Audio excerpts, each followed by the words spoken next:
ရင်ဆုံးကျွန်တော်ဖုန်းထဲမှာရှိတဲ့ Shizuki အထက်ကိုအရင်ဆုံးဝင်လိုက်မယ်ဆိုရင်အခုလိုမျိုး Shizuki is not running ဆိုပြီးပေါ်နေလိမ့်မယ်ဗျပြီးသွားရင်တော့ကျွန်တော်ဒီ pairing ဆိုတာလေးကိုတစ်ချက်တက်နေပြပါတက်နေပြီးကျွန်တော်ဒီ notification option ဆိုတာလေးကိုကျွန်တော် on ပေးထားမယ်ဗျအခုလိုမျိုး show notification ဆိုပြီးကျွန်တော်နှိပ်ပေးထားမယ်ပြီးသွားရင်ကျွန်တော်ဒီ notification style ဆိုတဲ့ဥစ္စာလေးကိုကျွန်တော်အားလိုက်ပြောင်းပေးရမယ်ဗျအဲ့ဒီတော့ကျွန်တော်တို့အရင်ဆုံးကျွန်တော် setting ကိုဝင်လိုက်မယ်ပေါ့နော် setting ကိုဝင်ပြီးတော့ကျွန်တော်ဒီ setting ရဲ့ server လေးမှာကျွန်တော် notification ဆိုပြီးကျွန်တော်ရိုက်ရှာလိုက်မယ်ဗျအခုလိုမျိုးအောက်ဆုံးမှာပေါ်နေ notification style ဆိုတာလေးတစ်ချက်ထပ်နေပြီပါပြီးရင်ကျွန်တော်အဲ့ဒီနေရာလေးမှာကျွန်တော် Android ဆိုပြီးထားပေးထားမယ်ဗျ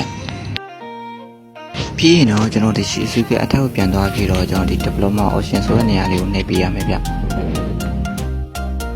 development option တော့ရောက်ပြီဆိုတော့ကျွန်တော်အခုပြထားတဲ့နေရာလေးထိဆွဲပြီးတော့ကျွန်တော်အဲ့မှာ USB debugging ဆိုတဲ့အရာလေးရှိရဗျအဲ့ဒီအရာလေးကျွန်တော် on ပေးထားပါမယ်ဗျပြီးသွားရင်တော့ကျွန်တော်ဒီအောက်က wireless debugging ဆိုတဲ့အရာလေးကိုတစ်ချက်ထည့်နေပြရပါမယ်ဗျနေပြီးသွားရင်အခုလိုမျိုးပေါ်နေမှာဖြစ်ပြီးတော့ကျွန်တော်ဒီ wireless debugging ဆိုတဲ့အရာလေးကိုကျွန်တော် on ပေးထားမယ်ဗျပြီးရင်တော့ကျွန်တော်အောက်ကဒီကျွန်တော်ဝိုင်းပြထားတဲ့ဟာလေးကိုတစ်ချက်ထပ်နေပြီပဲဗျအဲ့လိုနှိမ့်လိုက်မယ်ဆိုရင်ကျွန်တော်အခုလိုမျိုးကုတ်ချောက်လုံးလေးပေါ်နေမှာဖြစ်ပါတယ်ဗျပြီးသွားရင်ကျွန်တော်တို့ဒီအပေါ်ကဘာလေးကိုဆွဲချလိုက်မယ်ဆိုရင်ကုတ်ချောက်လုံးထည့်လို့ရမယ့်နေရာလေးရှိရဗျအဲ့ဒီနေရာလေးမှာကျွန်တော်အခုလိုမျိုးကုတ်ချောက်လုံးထည့်ပေးရမှာဖြစ်ပါတယ်ဗျထည့်ပြီးသွားရင်တော့ကျွန်တော်အခုလိုမျိုး pairing successful ဆိုပြီးပြနေပါလိမ့်မယ်ဗျပြီးရင်တော့ကျွန်တော် Shizuki အထက်ကိုပြန်ဝင်ပြီးတော့ start ဆိုတဲ့ခလုတ်လေးကိုနှိပ်ပေးရပါမယ်ဗျ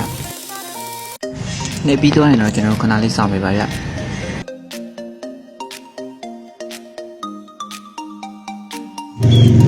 အခုဆိုရင်တော့ Shizuki is running ဆိုပြီးစတဲ့လောက်နေပါရဲ့ဗျ